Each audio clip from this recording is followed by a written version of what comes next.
half in Game 5 of their series against the Rockets. KD was averaging 34 points in 39 minutes per game. The Warriors were able to take care of the Rockets in 6 without KD. But, Richard, do they need him to come back quickly to win this series against the Blazers? No, and I'll say why. But with KD, the Warriors only had to play good basketball, right? And they could beat everyone else. Without him, they have to play great basketball, and they are capable of playing great basketball. So they don't need him, but the level of focus that they have to play with and their room for error obviously drops substantially. But if the Warriors play great basketball, even without KD, they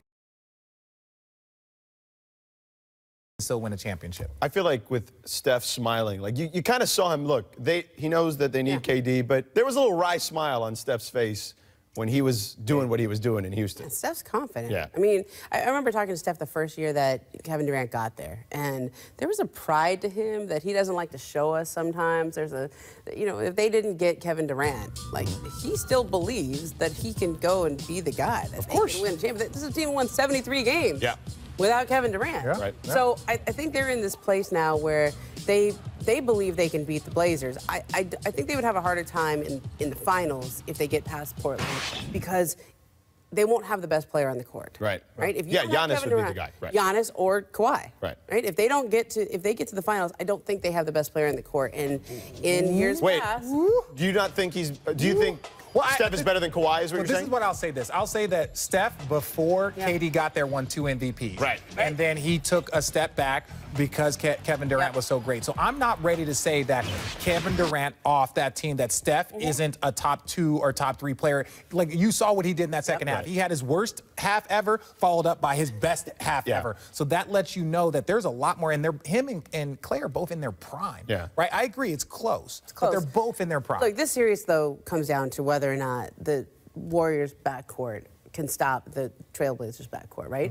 And when we say Warriors backcourt, I don't mean Steph and Clay trying to stop Dame and CJ. I mean Andre and Clay matching up with CJ and Dame. And that has historically been a tough matchup for those guys. Yeah, no, it's going to be a great matchup. I think the fact that both of these teams are banged up, right? So I think you got to give both of these teams a credit for being so gritty, so tough, not worrying about who's not on their team, who's not healthy. We're just going to go out there and play our best basketball, and I think it's a compliment to them.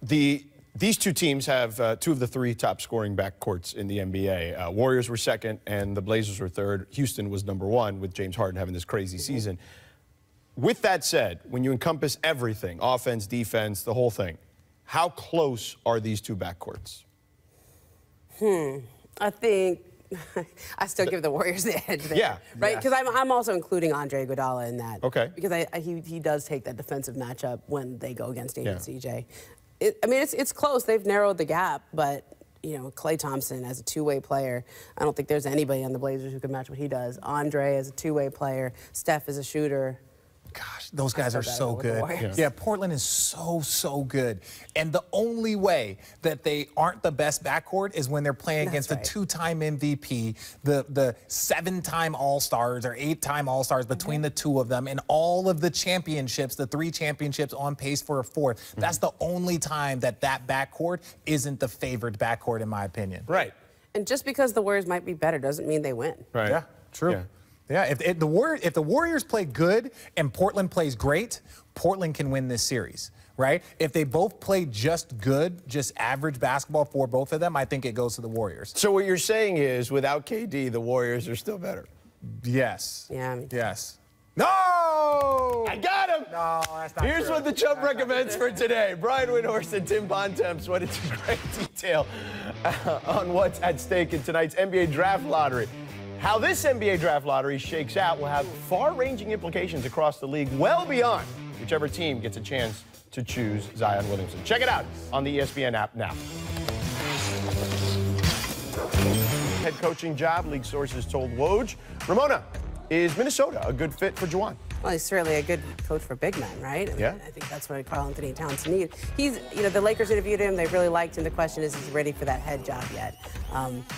This is how you start, though. You start getting those interviews. Yeah, no, look, I really like Juwan. He's been a professional for a very, very long time. Again, he's basketball royalty, Fab Five. We all know his backstory, but I like the fact that he's paid his dues, he's kept his mouth shut, and he's just worked hard. That's the type of person you want. And look, he comes from a place where culture is the thing, right? right? With Pat Riley, Eric Spoelstra, and the Miami Heat. That's kind of what the T-Wolves need, some structure and culture. Yeah. Next, the Curry brothers face off tonight during All-Star Weekend. Seth lost a bet to Steph over who would perform better in the three-point competition.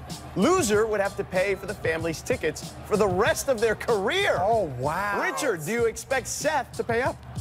Seth lost? Yeah. Why would you make that bet, Seth? Yeah. I wouldn't make that bet. No. I think that's awesome. He's made enough money. You know, their family has enough money. I think Seth can step up and pay for all of that. Seth's about to get paid. Yes, he is. That's He's got enough true. money. He could be a Laker. Yeah. Not exactly $200 million like. Not like that, Yeah, but but- it's still nice. Look, I had to buy my mom a house, right? I bought lots of houses. Yeah. He ain't had to buy his mom a house. Yeah. They're like, son, we're good. Yeah. We're good. Del and Sonia are doing okay. They're doing okay. Yes. Next, Turkish broadcasters, Esport, will not televise the Western Conference Finals because of Turkey native Enes Kanter's criticism of the government. And if Portland makes the finals, they won't broadcast those games either. But Kanter faces a bigger problem if the Blazers make the finals and end up facing the Raptors. Kanter's international travel has been curtailed by safety concerns and issues with his immigration status. So an Oregon senator is asking Canada for safe passage for Canada to Kanter to any games north of the border. Moving on.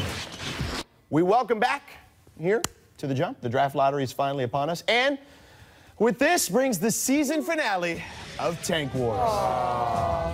Here's the final Tank Wars standings after a not-so-hard-fought 82-game regular season.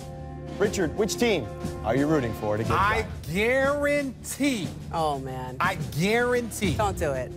The Knicks will get the #1 pick in the draft. I guarantee, mark my words, if the Knicks don't get the #1 draft, the #1 pick, if they don't get the #1 pick, anybody name the bet, I'll take it.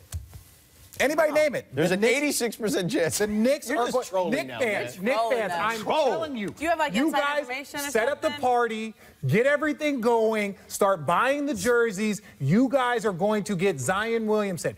And if this does not work out, I don't want to hear any more complaining for the next 20 years. You know, if you look hard enough, I see a bit of LeVar Ball in you. Yeah. I Never lost.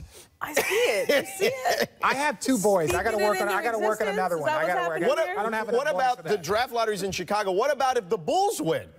The Knicks are going to win. What if anything? But Benny the Bull, man. I don't care about Benny. What I am telling you right now is the Knicks are going to get the #1 pick. That's what's going to happen. Anytime Dan Gilbert gets near the #1 Yes. pick after LeBron leaves, things have to work out. There would be a coup if Cleveland got another #1 pick. By the way, I'm going to shout out to Eric Spoelstra. The Heat, they never tanked. They deserve Zion. How about that? Dwayne Wade left. wow. They deserve Zion. They Wow, never Zion's knees would last about 5 years. Oh, get out of here. Miami Dwayne Wade Thunder. had played for 16 seasons. Yeah, his knees have been bothering him since year 4. 3 He had championships. surgery at Marquette when Yeah, they took yeah. out I'm his telling you, look around the league. That Miami thing will wear you down Right. quickly. Look at you. Why of the are you teams messing that with are culture? I'm not the teams that are in, no one ever talks about the Atlanta Hawks. Oh, no, they're a great That fit. is a great fit. Oh, for yeah, the no Dallas one Mavericks, talks- great fit. It is a great It's fit. the Knicks. The Knicks are going to get the I'm gonna go the other #1 way. pick. You are just trolling. No, they What if the are. Lakers get him? What happens? Oh, there'll be a riot. Lakers going. People are going to be mad. Like- mad if the Lakers get him. Like All adding right. more stuff in a plastic For Richard bag. Jefferson, All right, for Lamar. Ramona Shelburne, I'm George Sedano. 4 hours away from the Jump Draft Special. Download the Sedano Show podcast. Hook up, brother.